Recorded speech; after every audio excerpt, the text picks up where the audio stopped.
si trobase un zurraco por la carrera. 300.000 euros.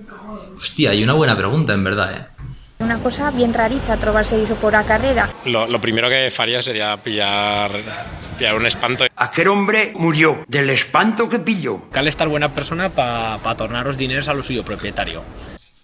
Aunque sesen tuyos, Fernando, no te entornaría ni pon.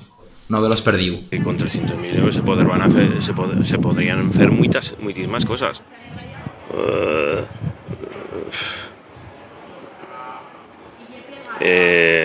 Conto que continuaría pues, a mi vida igual como ahora, con mi trabajo, con las mías movidicas.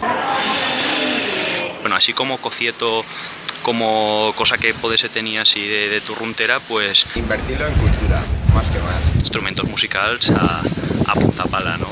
Acordeons, guitarras, todas estas cosetas. Buah, de todo.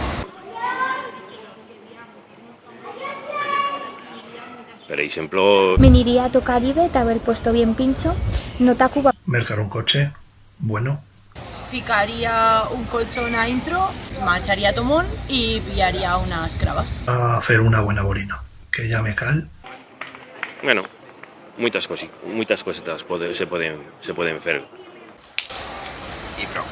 Yo creo que con eso ya tenemos pro. Pro.